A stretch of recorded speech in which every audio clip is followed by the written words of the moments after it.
Hello, I'm the Smoking Cheddar, but you probably already knew that. So instead of a unit build or officer information or anything like that, we're going to do an end of conquest report. So I done this when I exited my last conquest, which was the Gold 3 review. Um, and I've decided to keep on doing these because it kind of helps me keep track of where I am and what I'm doing, and also gives you guys a more up to date picture as to my build, how I'm getting on with it, the things that I've learned, and the things that I've discounted entirely. So, what have we learned? What units are we developing? What direction are we taking our tech going forwards? These are the things that are going to be the topics of discussion. If you're listening to this and it is after the live stream, hello into the future. Try and bear with me. And if you are watching this live, feel free to drop a comment at any stage, and I'll try and get around to answering your question as best I can, um, with the capacity afforded to me by my current mental state of being extremely tired. So, anyway, should we get the first bit out of the way, which is let's have a look at my conquest ranking, and we are in Aegean Sea restricted silver 2. Let me find my mouse. It's on the third monitor. There we go. Right.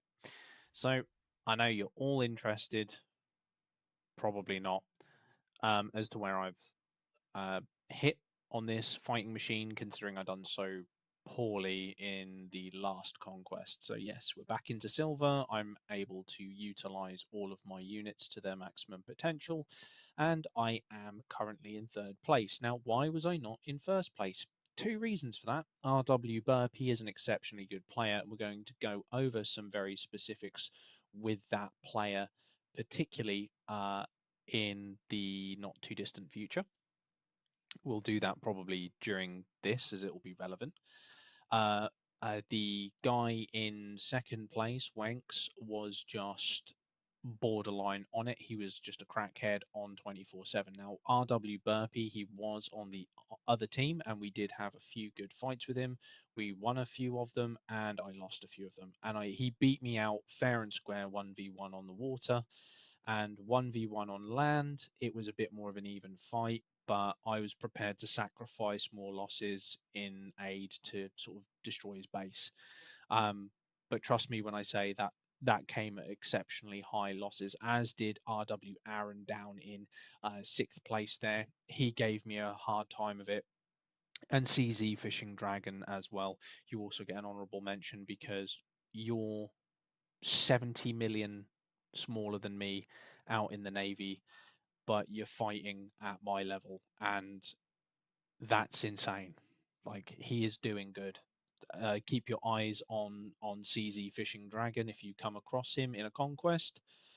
Just watch out for him on the water. He is fiendishly violent. Obviously, there are other people we can mention. Fourth place, 10th place. We could go on and on and on. These are all people who were active during the conquest, as you would expect, and they're all people who fought incredibly well. So there we go. I'm in third place. I didn't want to hunt down first place. There were like two nights where I thought I might. Um, but to be perfectly honest, those of you who have been in my Discord know recently I am hot on it for Elden Ring again, and I'm back on um, Bloodborne as well. And I've taken a bit of a break from Helldivers 2. Not that I'm quitting that, I'm not, but that's the reason why I'm not really active as much as I need to be in order to claim first place. So there you have it. That is the Alliance, my fighting machine ranking. We'll go on to Alliance contribution. As you can see, Paper came third. SN20 were extremely active, and they were throwing everything at the fan, and they were doing everything right. Wanks, the less said about them, the better, really. Very toxic to play with, very toxic in general. Um, we won't be playing with them in the future. It's very rarely, I don't like to dunk on anyone on this channel, but we won't be playing with them in the future. We don't particularly agree with that. Commander contribution rank for the entire coalition, I guess. The entire team. I came second, right behind Wanks, and that's fine. You know, I'm not mad about that. Like I said, the guy was on 24/7. It was hard to keep up with him. Very, very difficult indeed. And you know, he might have been toxic, but he played well. He played well with what he had. Okay, so that is the ranking situation. As you can see, we won 159-0, and as you can expect, we completed like all of the missions. Now, things we've learned, things we've done. What have we done in terms of strategy? How have we developed our strategy, and what units are we currently using? Let's have a look. So we'll start off with the ground, we'll go on to air, and then we'll go on to navy, and we'll discuss each one separately as we go through. So as you can see here, we have infantry, 3 howitzers, and an anti-tank gun. This is our primary setup. We have a rotational infantry unit to replace the ATG, and we have a rotational RL to replace the infantry. How does that work, I hear you say? Well, we have additional setups here. For those of you who caught the live battle, you would have seen me switch between these. We have field defense, we have artillery base to base, we have infantry base to base, which should be self-explanatory considering we have additional infantry. We have S2 defense. S2 defense is kind of like my go-to. I want to do bunkers. I don't really want to log in all that much. We have a couple of defensive officers in here, but nothing major. Our field defense is so we can replace the rocket launcher or leave the infantry in place and use the infantry as a field unit, either or. And then obviously we have defensive artillery in our slot 3. And artillery base to base is ATG in reserve defending the base with siege officers in play. And infantry base to base is siege officers in play, and we have additional infantry. Why do we have additional infantry? So we're going to work through this list. It's going to take a while, ladies and gentlemen. I know some of you have been asking for a big video of everything 3.0. Instead of those, you're going to get these end of conquest updates where we're going to go through absolutely everything just like a 3.0 video. So these are going to be fairly long, and we're going to delve into a lot of the mechanics. So we do have this infantry squad here.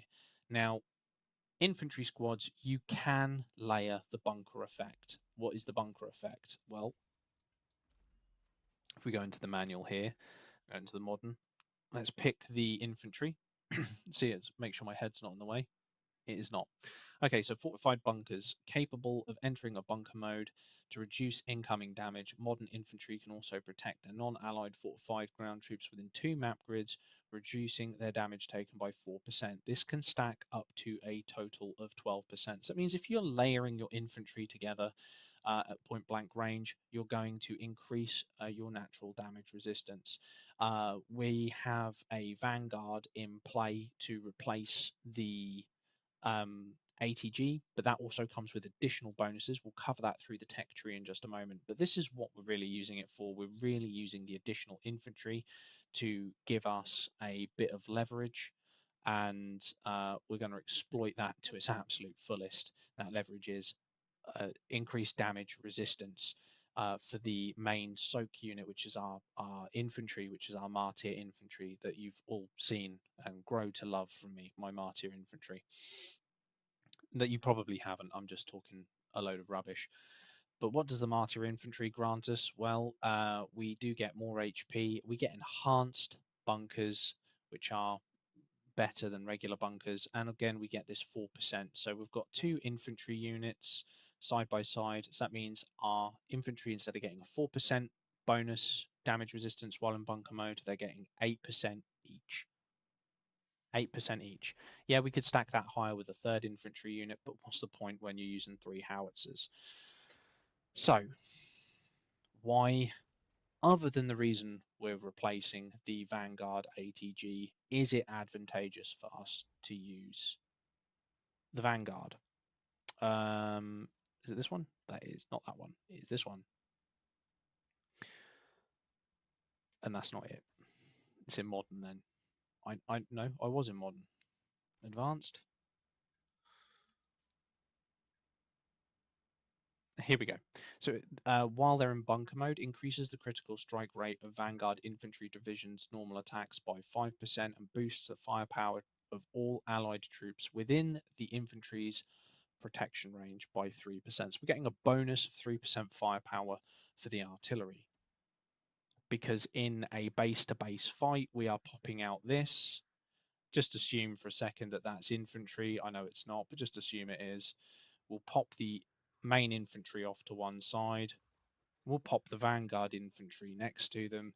These are all within that bonus bubble of getting 3% firepower, which does translate into a little bit of extra damage. I mean, we're going to be leveling bases. We're going to want to take as much advantage of that as possible. Not to mention, we're using critical strike. So in our infantry base-to-base setup here, you'll notice we have 2 critical strike officers. So we're getting, I believe, 25% critical strike rate, 1 in 4 hits. Infantry shoot incredibly quickly. It's good. It's good. Even against bases, it's not particularly damaging versus bases, but when those vehicles pop out, does help. If they're online, I do prefer to go with the artillery base-to-base setup because the ATG can stay inside the base, and should they decide to push a counter, I can save as much artillery as possible while sacrificing maybe 1 artillery piece, 1 infantry piece, make myself look a little bit weak, you know, like Emperor Palpatine, oh, please don't kill me, and then all of a sudden, you know, whack, hit them with a counter attack almost immediately. And it is quite effective. It does work. Anyone who has ever come up against me and I've done that, yeah, it can be pretty violent, especially if we have a training boost on for the infantry.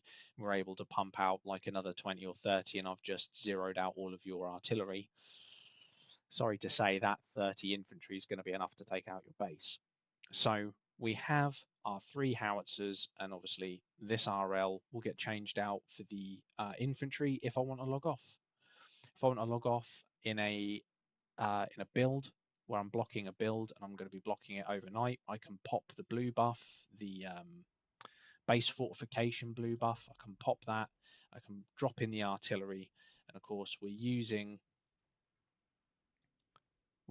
these guys in that slot then. So we could just leave the infantry in there and just get a load of extra damage from the infantry, or we could just pop in that RL and utilize the critical strike rating and the unit damage bonuses that these 2 get. So that's generally what we do. That is mostly the strategy for ground, if I'm perfectly honest, is get as close to the enemy as possible, walk out the infantry, and then rock out with 3 artillery pieces. As you can see here, they are buffed up to 30 instead of the standard 25. And this is in silver too as well. So these are not to be sniffed at. Those things can hit pretty hard. That is the core strategy. Now, obviously, we have Yardbird Awaken. I know everyone keeps asking me about him, what setup I've got with him, and why. Why have I not used the RL setup that I just put out as a stream last week? That's a great question. It's not because I think this setup is better. It's because I think the setup I currently have works better for me in regards to how I'm dealing damage. So we'll have a look at some battle reports. Not that one. We need to find one where I destroyed a base pretty much by myself.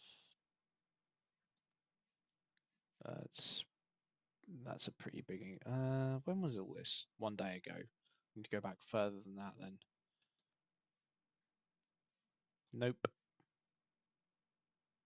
Okay. Not a particularly good example.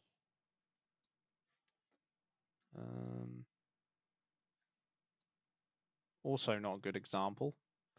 Is this before I had him awakened? Might be before I had him awakened. I'm going to struggle to find one now.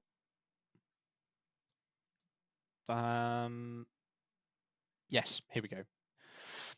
Okay, so what are we looking at here? We're looking at a battle report of me versus Vladis Vladislav Voodoo Vlad, RW Vlad.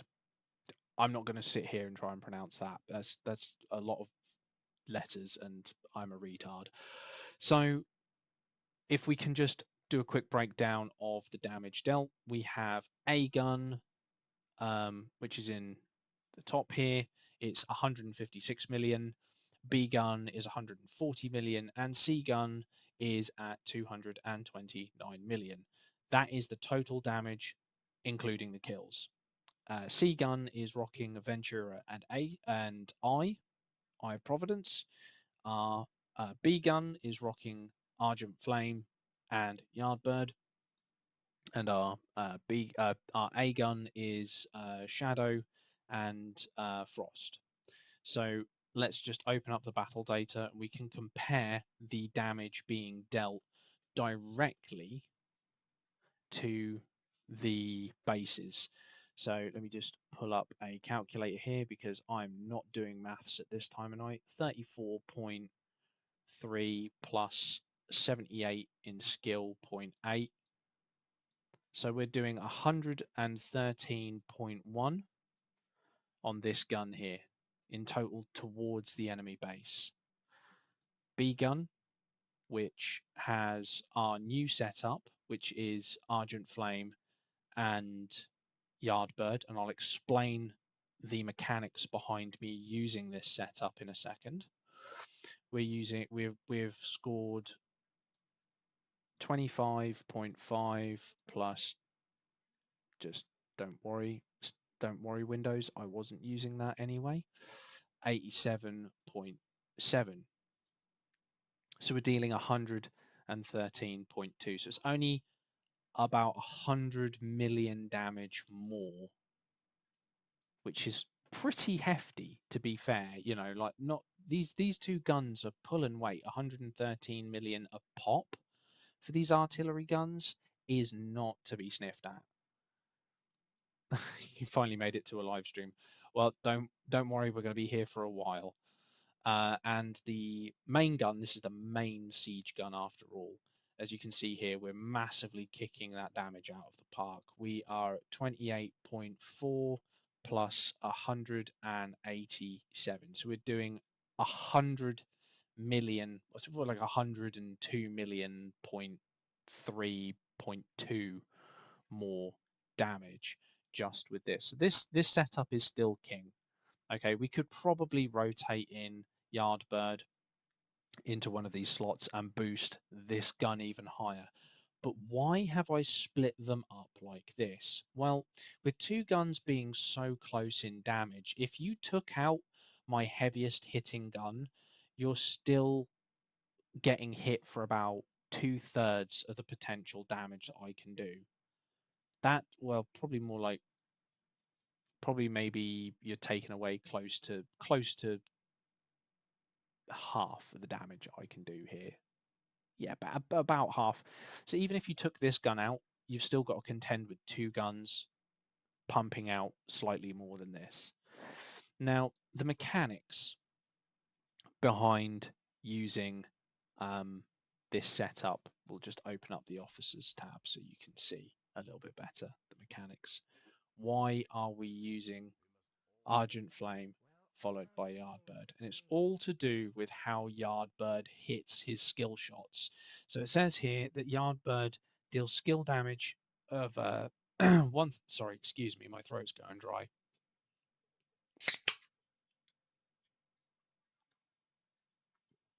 Right, that's better. So we're dealing 1800 skill damage, and every subsequent hit after the first one, we're dealing an additional 25% skill damage per strike. Stacks up to 3 times, giving us a total of 75%, and we reduce the skill prep time by 1 second. We get an automatic 25% boost by having Argent Flame in the captain seat. So we're going to boost Yardbird's skill damage on his third shot by 100%. That is why he's on an artillery gun, not an RL, because we're using these two to produce the same amount of damage against an enemy base. You just seen the stats, you just seen the amount of damage it's putting out. This combination is dangerous against an enemy base. This combination is just as dangerous against an enemy base. So even if you took out one or two of my guns, I'm still able to really put some hurt on people. You got to remember, most people in Silver 2 aren't going to be rocking like 1 billion hit points for their base. They're going to be rocking between 500 and 700 million hit points. So being able to deal 100 million damage in 20 seconds is quite a bit of damage. By the time you've got 3 or 4 guns on the go, you're going to be chugging down base HP real quick. So that's why we're layering the infantry resistance to give our infantry more time out in the field, and that's why we've staggered our skill damage and tried to spread it as evenly as possible across the board. So we're going to mitigate that risk of damage being done to us in return. And Yardbird is really good at helping everyone out because he just has like all these additional bonuses, where we can get skill resilience and we can get breach, where we can get increased damage intensity on the target, as we explained in the rocket launcher video that I done last week. I think it was on Monday or Tuesday I done it, the live stream for that, and that was a whole damage intensity unit damage setup. This is a skill damage setup. So is unit damage better than skill damage? Well, you can hit harder with skill damage, but if you're relying on skill damage, you've got to have the soak in front of you. You've got to have that super heavy or that infantry in front of you absorb enough hits over a length of time that you can start laying in the skill damage. If your soak is not good enough for that, then unit damage is better because you can pop out, fire a bunch of shots, scoop back in before the skill damage goes off. Okay, you can do it that way. It does work. Also, unit damage on the RL, it's great out in the field. But I digress. That's me reviewing my own build from last week rather than actually talking about this setup. So that is the ground. I don't really think I need to cover the anti-tank gun because both of these are splash damage, both of them weaken the enemy target, and both of them are going to capitalize on that when it's a super heavy. And it's not really that useful to really discuss. In terms of the infantry, we've already discussed that, is the infantry will be sitting in the middle of the entire group. We're going to be able to increase the damage resistance and firepower of everything around us, making our base-to-base capability pretty strong indeed. So that's the ground covered. And that's the current setup. And what have we learned from this going forwards? Well, we've learned that gear is a really big asset. Now, I'm close to getting this up to rank 40. And when I do, I get an additional like 1.5% in damage resistance. And that damage resistance is helping my infantry go that extra mile. So make sure your gear is where you want it.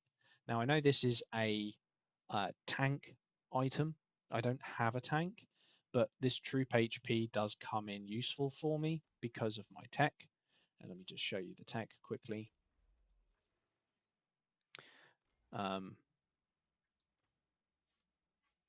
Here's one I completed 2 years ago where we get bonus firepower through higher HP. So just increasing the HP, yeah, it goes a little bit extra on the distance. It's not great, but it'll do. Now,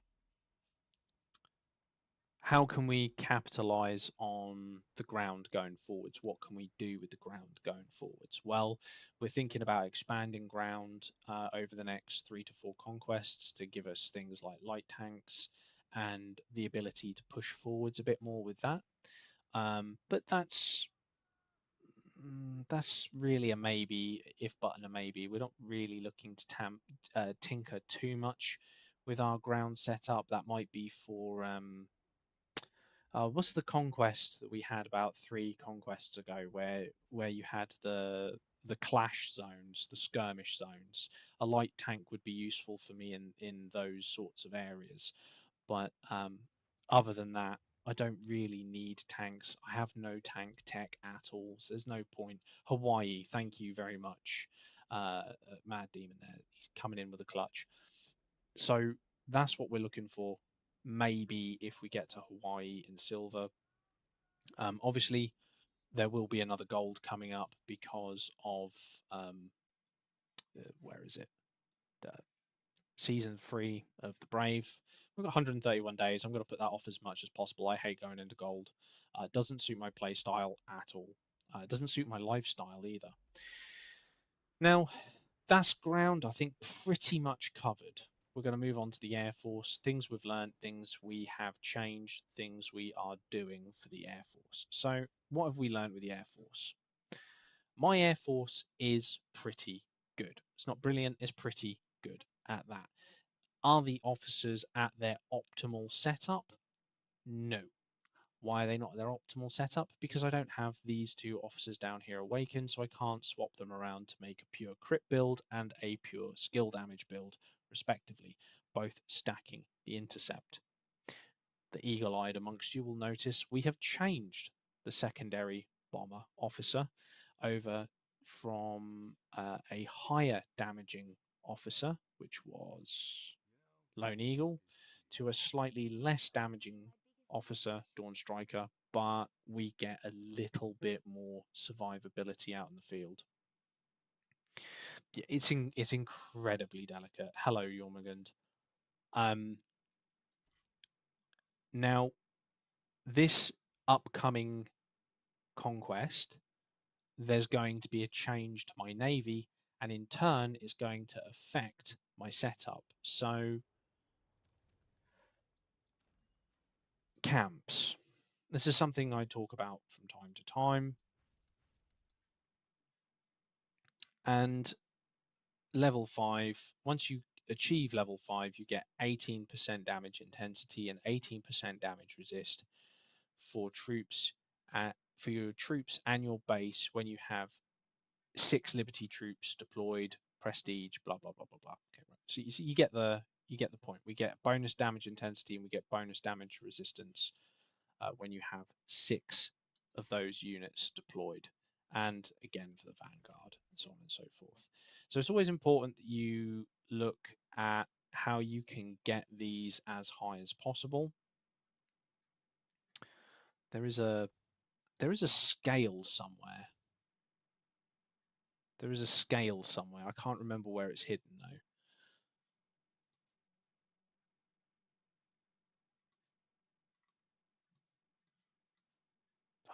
It's under one of these. I swear it's under one of these. So we've got the maximum anyway. It doesn't really matter. We've got the maximum anyway. How do we achieve the maximum? Well, we achieve the maximum of having 5 of one type. So here we've got 1 Vanguard. We've got 3 Vanguard, which makes 4. And we've got 1 Vanguard, which is 5. And then we have 3 of the remaining types, respectively. That gives us our maximum damage intensity and damage resistance bonuses across all camps. So it's a 5-3-3 setup. Now, when we go into the next conquest, we're going to have to change the navy. Why are we changing the navy? Well, my navy is pretty dangerous. It's pretty good, but it could be better. So I like my fighters. I know we're supposed to be talking about air at the moment, and we're now talking about the navy, but there's a reason why, because these two are kind of interlinked at the moment. If I want to deal more damage with my navy, I have to change something, okay, in order to maintain the 5-3-3 setup. If I want my navy to deal more damage, I have to swap the Vanguard anti-air destroyer for a Liberty missile destroyer, because we're going to deal way more damage. Like, way more damage. For those of you who are not playing boats with the rest of us at the minute, there's bound to be at least one boat around here that we can show. Okay, here's boats. 7.25 versus 42.5.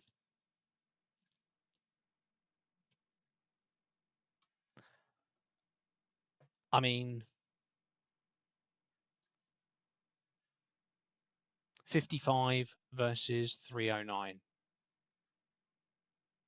If I can get two Liberty missile destroyers out in the field when I base to base people, I am going to absolutely chomp through naval bases, because we'll go into Navy in a bit because of the tech.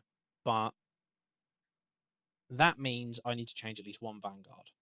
Okay, what Vanguard unit am I going to change? Well, it sure as shit isn't going to be the ATG and the infantry on its rotation. They're both just too valuable for the ground game. My air game is good, but it could be better. Now, I could swap out and get rid of one of the interceptors for a Liberty fighter. This would be a good choice.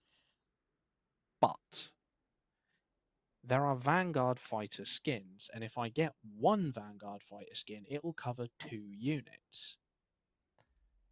That leaves the bomber, which means I should move it back to Liberty. Now, those of you who are unaware, way, way, way back when I started making videos in Warpath, way back, the first 2 units I got to modern was a Liberty bomber and a Vanguard Vanguard anti-tank gun. Those were the 2 units I had, and I loved the Liberty bomber, but I had to swap it because this was way before naval was a thing. I had to swap it for a Vanguard Air in order to maintain the highest possible stat in the camps. Now we can add the Navy into the mix. I can swap it back. Luckily, I kept all of the parts. So that means I need to change the officers. Why am I changing the officer from Lone Eagle to Dawn Striker? And it is because of this: bombing efficiency of 20% and damage intensity of 40%. That sounds good, but hear me this. I encountered Burpee. Remember, we talked about him at the start of this stream, and he was using Lone Eagle. And I said to him, I said, if you attack my base with only Lone Eagle, I can prove to you that you're not going to deal any skill damage. He went, okay, bet. And he done it, and he sent me the battle report.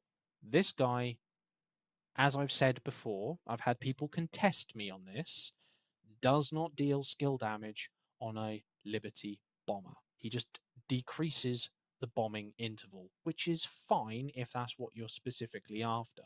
However, if I'm after a Liberty bomber, I'm after being able to drop the most amount of damage on a target as possible so I can recall it back to base and send it back out again.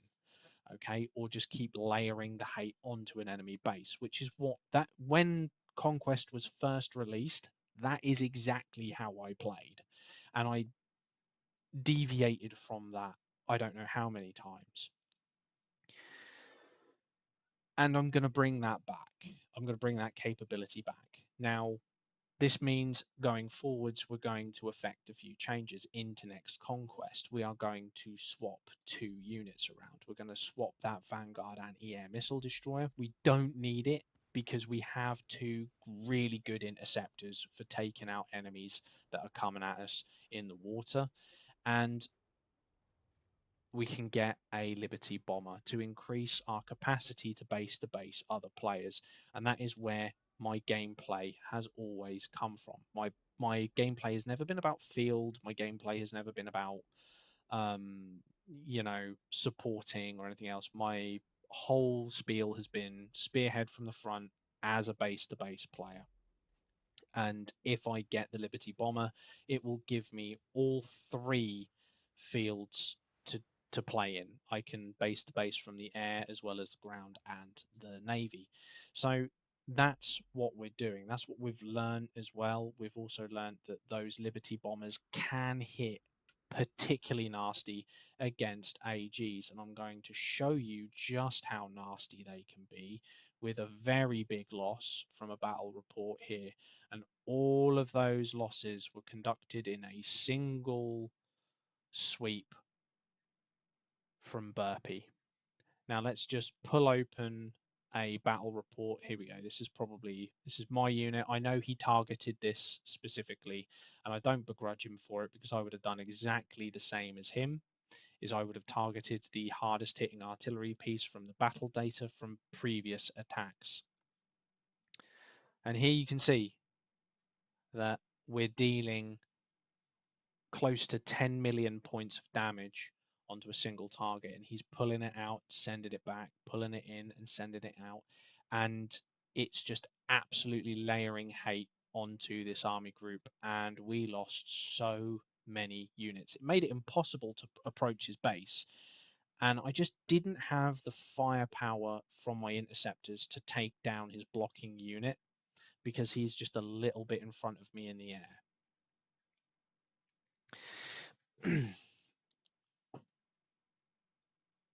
I know, Mad Demon. I know people will argue with me, though. I swear people will argue with me on that. They'll be like, no, he deals skill damage. Lone Eagle doesn't. It literally says it. I agree with you. I have to tell people that when they've read it as well. It's quite embarrassing. But there we go. That is what it is. So we can deal a lot of damage to enemy AGs with these Liberty Bombers, an incredible amount of damage if we are targeting them correctly.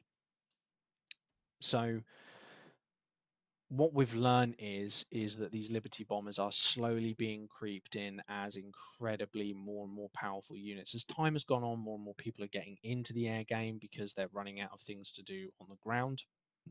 And in their advanced trees, they're moving slowly into the advanced air tree, and they're going to capitalize on that. Excuse me, by the way, I had to just let some gas out there.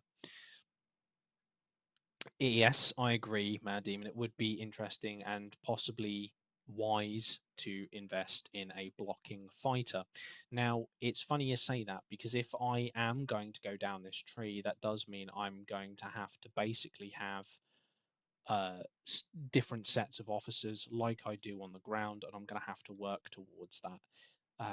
So I can just switch out on the fly on the ground, so I can deal as much damage as possible with my air assets when I'm using that against an enemy base.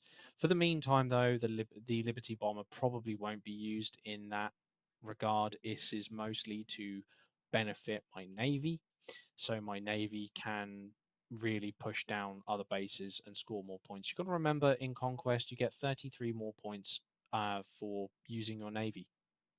33% more points for using your navy in attacking an enemy base or destroying an enemy unit than you do on the ground or any other area in the game. So it makes sense to really make sure your navy is going to just wallop your opponents. And the Air Force, because it can operate on both ground and over the ocean, it makes sense that you have a good supporting air force to go with it. So that's what we've learned with our air force. Obviously, this fighter has been at this level for well over a year now, and she's performed outstandingly every single time without even so much as, you know, I love this thing. It's great. We have our backup fighter, which is not as good, but it's slowly getting there. And as a combo, it's still pretty deadly. People don't really like coming at this combo in the sky, and understandably so. This bomber is good for harassing and attacking enemy targets on the ground, and I am gonna miss it. But here's the thing: I play silver. So it's just going to go in as a rotation unit. Both of these are going to go in as a rotation unit. So if I need that Vanguard bomber, I can just call it back into play. And that's why I like playing in silver. I can have the option to rotate my units a lot faster.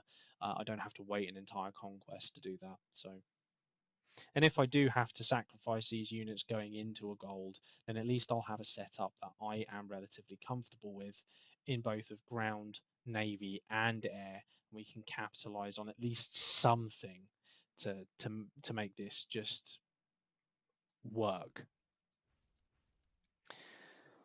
So that leads me on to the navy. Obviously, we've discussed half of the navy. What we've learned that we can deal a hell of a lot of damage with our Liberty class, our Liberty missile destroyer class unit.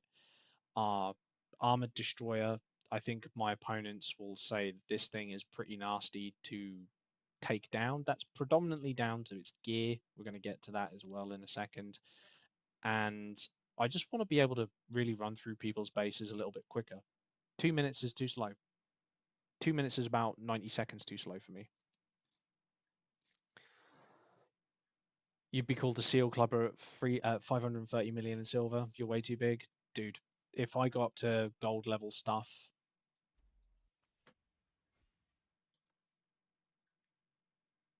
where's my all-time powers? 439. So you won't be the only one. We get it in here all the time. We get it in here all the time. If we open up, hang on, guys. We'll get back to the important stuff shortly. Right now, we're going to just have a look, see what their overall. He's at 340. 340 is good. Is his highest overall, and Wenk's all-time highest 309. So I'm higher than both of these, but not able to really push that. 377. I could swear there was someone in here with like the 400 mark. There's 375. Fishing Dragon, 153. He fights so well. He fights so well. 379. So you got to remember as well, this is restricted. So your walls are going to be capped down. Your units are going to be capped down. Anything that's overcapped is just wasted. It's just wasted.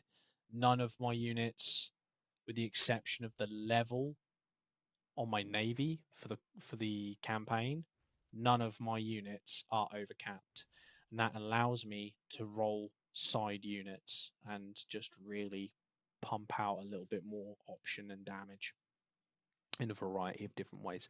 So yeah, we'll go on to the gear quickly for the navy.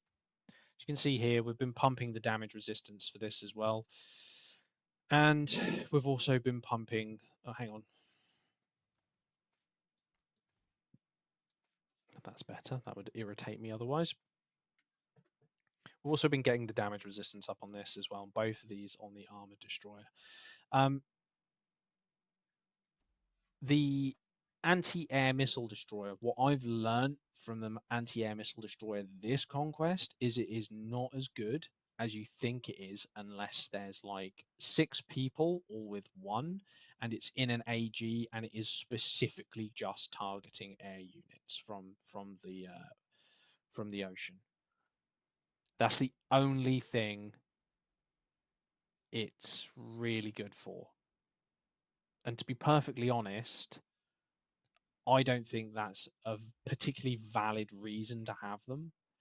Sure, they increase the defense of your adjacent armored destroyer in terms of your missile intercept capability, but the rate at which that's going to reduce incoming damage versus the rate at which I can produce outgoing damage with my officers, yeah, it doesn't really add up. I think I'll be doing much better with 2 missile destroyers, if I'm perfectly honest. So my infantry causes a lot of people headaches. Damon, it causes a lot of people headaches. I haven't really had much of a chance to really stretch their legs this conquest, but on the odd occasion, yeah, on the odd occasion they really do hurt people if I can get them out and about. So that's the navy. That's what we learn, and that's where we're going.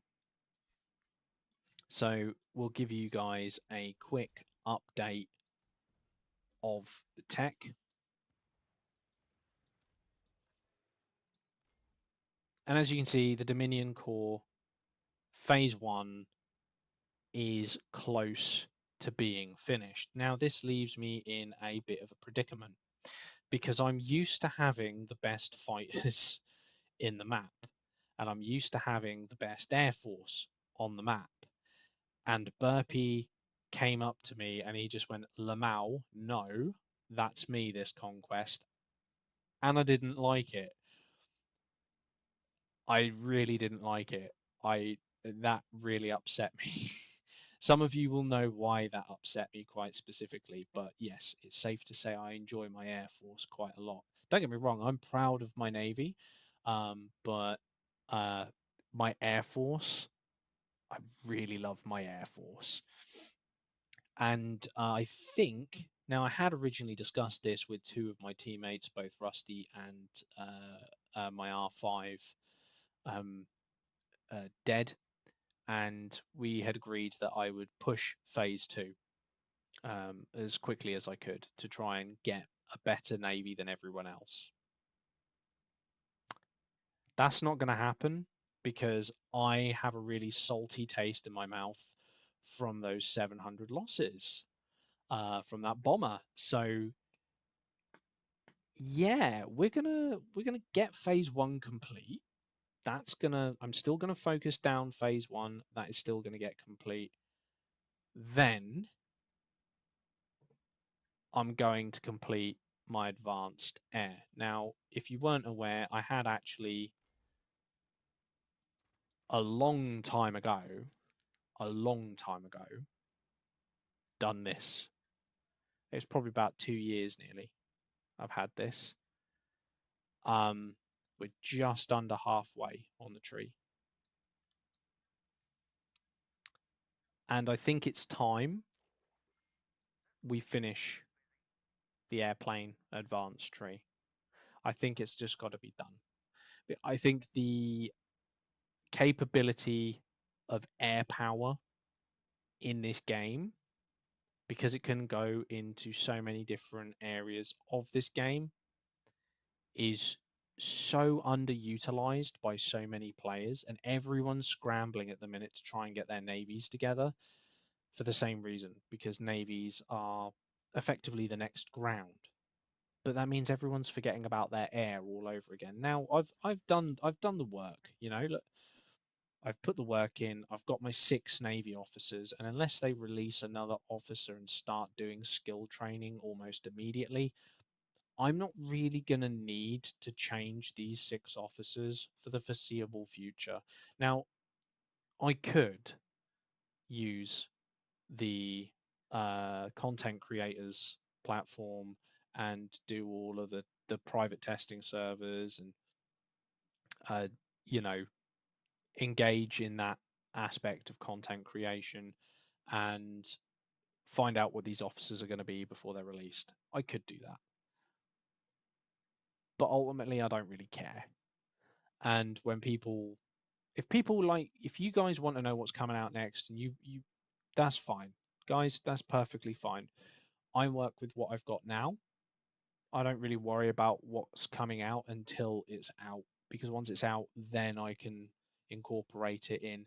My main goal at the minute is to get these 4 done. I haven't particularly picked an order yet. I'm not sure if I want to go and get the fighters completed first, or if I want to get the bomber completed first to increase my damage output against ground targets. And then we're going to be looking at sinking in defensive officers for the fighter, 1 fighter, so we can block over an enemy base. But all of that hinges on whether or not going forwards we can get the 2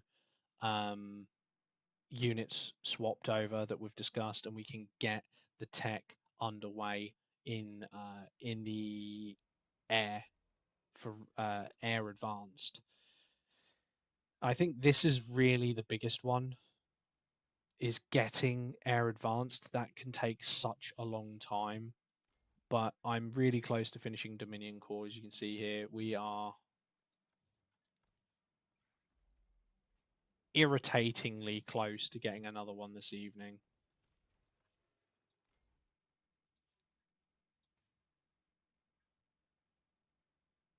God damn it. I'm not going to get another one of these before the morning either, I don't think. So this will probably be done within a week. And then this will probably take 2 weeks, and this will probably take 2 weeks. So by the end of next conquest, I should be into phase 2. And next conquest, if I'm right, because I think the center goes land, navy, land, navy. Just to, what I mean is this center here, the central capture point. I think it alternates between land and navy. So next conquest, having my navy absolutely peak out is going to be really advantageous. And we're focusing on dumping as many of the gear points into the navy as possible to really capitalize on that. We're still getting these ones here out of the store, because why not? We can get these out of the conquest store. No, not that. Fat fingered it. Conquest store, where are you? Just pick them up. Even if you're not training your navy, if you're not doing anything with, sorry, your air force, if you're not doing anything with your air force, just pick it up. Just pick it up. That's what we're going with. Shush, go away. What was I? I had a point. I was going to make a point, a very specific and valid point regarding the Air Force and Navy, and I've forgotten it. It doesn't. It probably wasn't that important then. But yeah, there you go. That's where we're going. That's where we've come from. We've come from being able to base ground, having a pretty decent air, to not having the best air, to having a pretty good navy. We want to have a better navy. We want to have better air, and we still want to develop that ground a little bit as well. But that will be the gear. That'll be majority done through the gear. Now the gear at the moment, we're sitting on 70 tickets. We're sitting on them for a specific reason. Now, cast your minds back 2 weeks. There was an event, and it's the second time we've had this event. And if you spend those tickets during said event every day, and you get to the bottom every day, you get a bunch of those gold tokens that you can swap. So you get the purple ones and the gold ones, don't you? And you put the purple tokens on purple gear, and you put the gold ones on gold gear. We're after the gold ones. That's why I'm saving them. And I recommend you guys start doing this, because this is going to be a monthly event, just like the wheel. And if you want to get ahead with your officers and your officer gear, you need to save 120,000 gold every single 3 weeks. And you're going to need to start saving these gear tickets every 4 weeks, because this is going to give you the leverage you need without tech to deal damage or enhance that tech even further, or really push an individual capability. As I said to you at the start of this, about 20-30 minutes ago, we've got an armored destroyer that my enemies would say is pretty vicious, and that's down to the damage resistance. These two. That's why I'm saving up for the next event. If I can get like a couple of hundred of them in the bank and then a bunch of gold to top it off, I'm going to sink all of that over one event. And we're going to have these maxed out in no time. And then there's this to consider as well. We rushed it to 450 as quickly as possible to up that base HP and up the Air Force HP. But I'm hoping that in the next event, when it comes round, we're going to have enough to just tip straight into the 600k. I'm really hoping it. So this is my prime bit of recommendation to you. Start sitting on those gear tickets and wait for that event to roll round. It'll be in about 2 weeks' time. That's my prediction. I don't know if it's a regular event, but it's happened twice over 2 months so far this year. And generally, that's an indication that it's going to be a regular thing. And if I'm right, it should be sort of around the end of this month, sort of the start of next conquest if you're in restricted. And that is pretty much everything.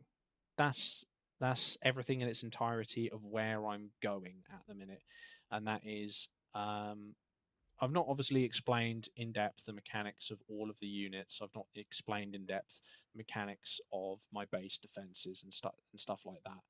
But this is building on that idea at the end of every conquest that we're able to discuss where we've been and where we're going and what we're planning on doing. So we can build a picture over the months about how we're developing. And I think on ground, at least, we've developed really well. We've got the capabilities just where we want them.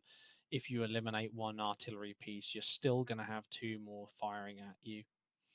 And that's assuming I'm not hitting you with infantry, or the ATG is not popped out, or the ATG is sitting inside the base nice and happily. It'll be covered by fighters as well, so should you try and bomb it, I can gun you down. Layer those ideas. That's what you guys should be doing too. A lot of you do now. I see a lot of people send me messages over on Discord, say, hey, I'm doing this, I'm doing this. And I can sit there and I can see what they're doing and I can see the layers to it. The more layers you put on your strategy, yes, the more things you need to do. There's more weak points. But when you then execute that strategy in terms of a base to base, for example, you're able to really capitalize on it. Let's see if there's anyone nearby that we can take advantage of. Nah, it's the end of the conquest. I don't want to do that. Excuse me, it's been a busy day. And any other pieces of advice I have going forwards, other than saving up for this, get it to 100 on day 2. You don't really need anything else. The lucky wheel is a massive part of why I've got so many officers done. And soon we're going to be utilizing the gear. Not this one. This is the tactical bay. This is different. This is more like that other thing they do. I'm not on about this one when I say about the gear event. There's another gear event where you get points for spending your gear. Or it might be this one. I can't remember. I'll find out tomorrow. I was debating whether or not to save this video until tomorrow night and then have a look at that then. But I can't be bothered because I don't want to, and I want to play Elden Ring, and I want to play some Dark Souls, or I want to play something else, or maybe I want to play GTA London. For those of you who are American, yes, GTA London is a game. It's a game you guys didn't get, and we got it, and it was brilliant. It was absolutely fantastic. It's for the PlayStation 1, in case you're wondering. So if you guys have got any more questions, if you've got anything you want to ask me, you want me to expand on anything in particular, now's probably a good time because I'm going to wrap this up in the next couple of minutes and then we're going to just move on to this being a blank screen and me doing something else. Alternatively, at your request, I could even stream a different game, like Elden Ring. You could watch how bad I am at that. No, actually, we're not doing that. We tried that before. We tried that before and it was hilarious for everyone else but me. I was the only person who didn't find that fun.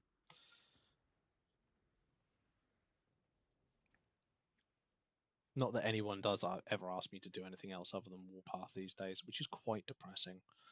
But then, to be fair, I do spend more time on this game than any other game. So, potato, potato. It's okay. It's okay, I guess.